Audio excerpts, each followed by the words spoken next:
ایک صحابی تھے ماعز اسلمی رضی اللہ تعالیٰ عنہ، ان سے ایک گناہ سرزد ہوا اور بے چینی بڑھنے لگی تو بارگاہ مصطفیٰ میں آئے۔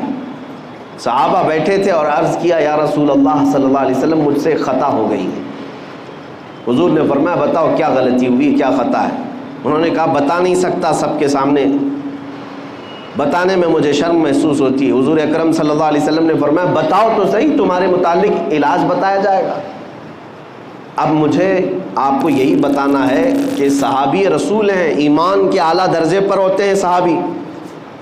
جب ان سے گناہ سرزد ہوا، خطا سرزد ہوئی، تو مسجد بھی موجود تھی، خانہ کعبہ بھی ہے، اللہ ہی تو بخشش کرنے والا ہے، اللہ ہی مغفرت کرنے والا ہے۔ اس صحابی رسول نے مسجد کا رخ کیوں نہیں کیا، خانہ کعبہ کے پاس کیوں نہیں گئے، سیدھے بارگاہ مصطفیٰ میں کیوں آئے؟ صحابی کا عمل یہ بتاتا ہے کہ پہلے رسول کی سفارش ضروری ہے۔ رسول کریم صلی اللہ تعالیٰ علیہ وسلم اگر سفارش فرما دے تو اللہ توبہ جلد قبول فرمائے گا۔ وہ آئے، نبی اکرم صلی اللہ تعالیٰ علیہ وسلم سے جب پوچھا تو انہوں نے کہا مجھ سے زنا ہو گیا۔ حضور پاک صلی اللہ علیہ وسلم نے اپنا چہرہ مبارک پھیر لیا، کہا کہ تم ہمارے ہاں سے نکل جاؤ۔ ابو ذر و قطار رونے لگ گئے، اتنا رونے لگ گئے کہ قدموں میں گر گئے۔ کہا کہ اگر آپ ناپاک کریں تو پھر میں کہاں جاؤں؟ اعلیٰ حضرت نے اسی کی ترجمانی کرتے ہوئے یوں کہا ہے، تجھ سے جو منہ چھپاؤں تو کروں کس کے سامنے؟ یا رسول اللہ تم سے جو منہ چھپاؤں تو کروں کس کے سامنے؟ کیا اور کسی سے توقع نظر کی ہے؟ بد ہیں تو آپ کے، بھلے ہیں تو آپ کے، ٹکڑوں پہ یہیں کے پلے ہیں، رخ کدھر کریں؟ اس صحابی نے جب حضور اکرم صلی اللہ علیہ وسلم کی بارگاہ میں رو کر کے اپنا جرم کا اقرار کیا تو حضور نے پھر 3 مرتبہ پوچھا تم ہوش و حواس میں کہہ رہے ہو؟ تم ہوش و حواس میں کہہ رہے ہو؟ انہوں نے کہا ہاں بالکل ہوش و حواس میں کہہ رہا ہوں۔ کہا تمہیں پتہ ہے زنا کی سزا کیا ہے؟ کہا ہاں مجھے پتہ ہے۔ اس کے بعد رسول رحمت صلی اللہ علیہ وسلم نے صحابہ سے کہا کہ انہیں سنسار کیا جائے گا۔ وادی انم، آج بھی وہ وادی موجود ہے مدینے کے مضافات میں، ایک چھوٹی سی پہاڑی ہے، صحابہ لے کر کے گئے۔ اسلام کی ایک عظیم سزا ہے یہ، زنا پر رکھی ہوئی سزا۔ لوگ اس کا مذاق اگرچہ اڑاتے ہوں کہ اسلام گردن کاٹنے کی اور سنسار کرنے کی اجازت دیتا ہے، حکم دیتا ہے، تمہیں اندازہ نہیں یہ سزائیں فطرت کے عین مطابق ہیں، اس لیے کہ کینسر کے پھوڑے کو اگر نہ کاٹو گے تو جسم میں زہر پھیل جاتا ہے، اور یہ سزائیں اسی لیے رکھی گئی ہیں کہ معاشرہ ڈس بیلنس نہ ہو۔ یہ سزا اس وقت تمہیں اچھی لگے گی جب کسی کی اپنی بیٹی کے ساتھ کوئی زنا کر لے۔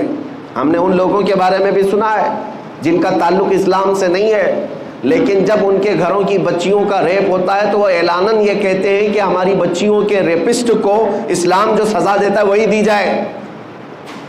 وہ اس چیز کا مطالبہ آج بھی کر رہے ہیں۔ یہی تو بات ہے میرے عزیزو، جس طرح تمہاری بیٹی کی عصمت تمہارے لیے عزیز ہے، اسلام ہر بیٹی کی عزت کو وہی مقام دیتا ہے، ہر بیٹی کی عزت کا مقام ہے۔ انہیں سنسار کرنے کے لیے لے جایا گیا اور صحابہ نے انہیں سنسار کر دیا، ان کی روح پرواز کر گئی۔ واپس جب آئے رسول رحمت صلی اللہ تعالیٰ علیہ وسلم، یہ اللہ کے قوانین ہیں، اللہ کے حدود ہیں، اس پر عمل کرنا ضروری ہے، لیکن تقاضۂ بشریت یہ ہے کہ دل بھی تو کسی سے لگا رہتا ہے۔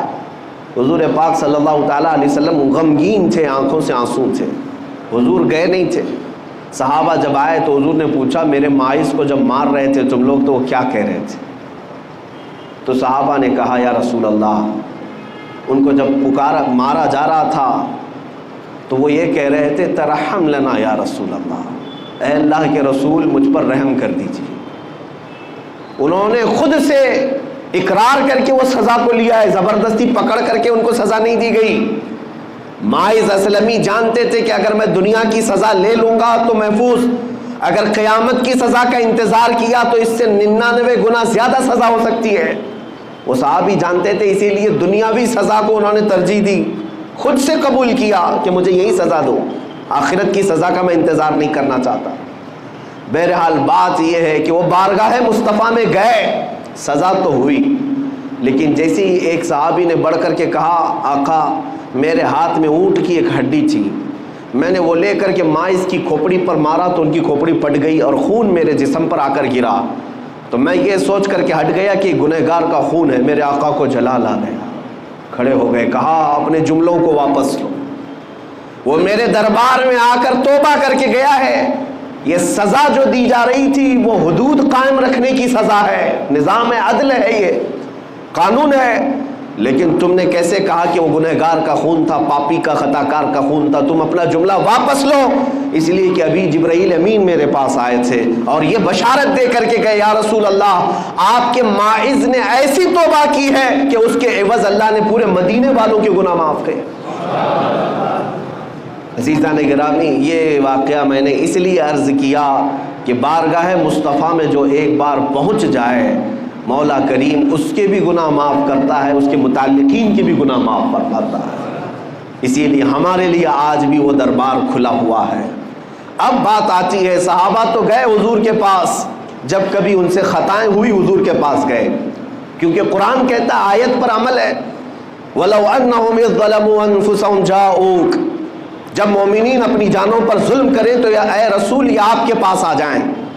تو ٹھیک ہے، اس آیت پر صحابہ نے تو عمل کر لیا، لیکن جب میرے آقا صلی اللہ تعالیٰ علیہ وسلم وصال فرما گئے اور ہم سب سے پردہ فرما لیا، تو اب قیامت تک آنے والے اس آیت پر کیسے عمل کریں گے؟ قرآن تو صرف حضور کے زمانے کے لیے نہیں نازل ہوا، قیامت تک کے لیے ہے، اس کا ہر حکم قیامت تک کے لیے ہے۔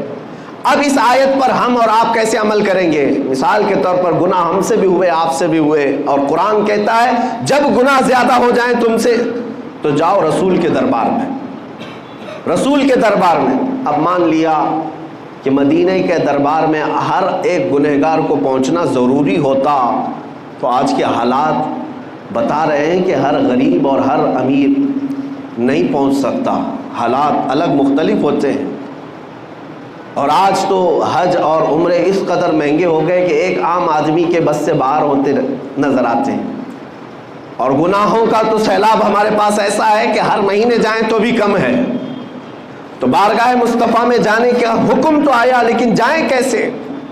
قرآن تو کہہ رہا ہے جاؤ رسول کے دربار میں، اگر وہ سفارش کر دیں تو اللہ بھی تمہاری توبہ قبول کرے گا۔ تو اب اس آیت کے تحت تمہیں یہ ماننا پڑے گا اللہ تعالیٰ کسی بھی بندے پر اس کی طاقت سے زیادہ کا حکم نہیں دیتا، اس کی طاقت سے زیادہ کا حکم نہیں دیتا۔ وہ افریقہ کی سرزمین پر رہنے والے جو 2 روٹیوں کے لیے اپنے پیٹ پر پتھر آج بھی باندھتے ہوں، وہ 2 روٹیوں کے لیے بڑی محنت اور کشمکش میں مبتلا رہتے ہوں، وہ جب گناہ کر لیں تو مدینے کیسے پہنچیں گے؟ ان کے پاس تو اسباب بھی نہیں۔ اور ہمارے وطن میں بھی بہت سارے غریب ہیں، کیا وہ ہر ایک مدینہ طیبہ اور عرب کا سفر کرنے کے قابل ہے؟ نہیں ہو پائے گا۔ اب اس آیت پر عمل کا طریقہ کیا ہوگا؟ گناہ ہم سے بھی ہوتے ہیں، آپ سے بھی ہوتے ہیں، اب حضور کے دربار میں جائیں کیسے؟ تو مفسرین فرماتے ہیں یہ اللہ تعالیٰ کا نظام ہے کہ وہ اپنے بندوں پر اس کی طاقت سے زیادہ، بندے کی طاقت سے زیادہ کا حکم نہیں دیتا۔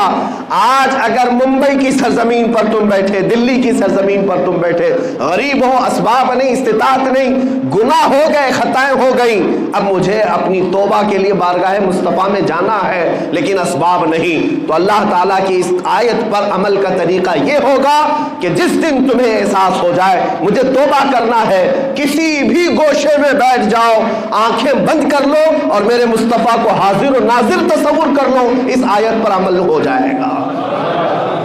یہ اتنا تصور کر لو کہ میں رسول کے دربار میں آ گیا، اتنا بھی تمہاری حاضری کافی ہے۔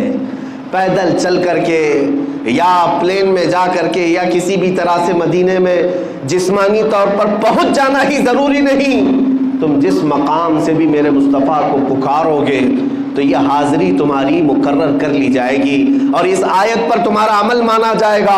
آج تم سے گناہ ہوئے، شام میں بیٹھا اور میرے آقا کا تصور کیا اور کہا یا رسول اللہ میں گنہگار ہوں، میں خطا کار ہوں، کر کے تمہارے گناہ مانگے تمہاری پناہ، تم کہو دامن میں آ، تم پہ کروڑوں درود۔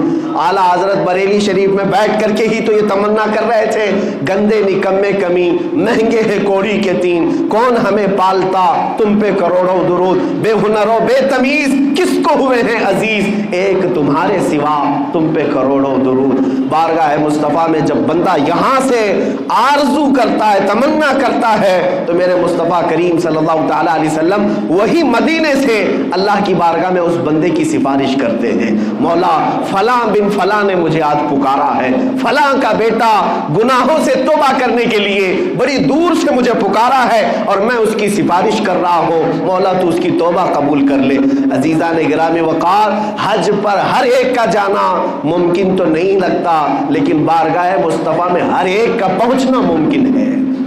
اسی طرح کی ایک بات میں آپ کو بتاؤں، سچی طلب ہے، سچی تمنا ہے تو تمہاری روحیں وہاں پر حاضری دیا کرتی ہیں، حاضری دیا کرتی ہیں۔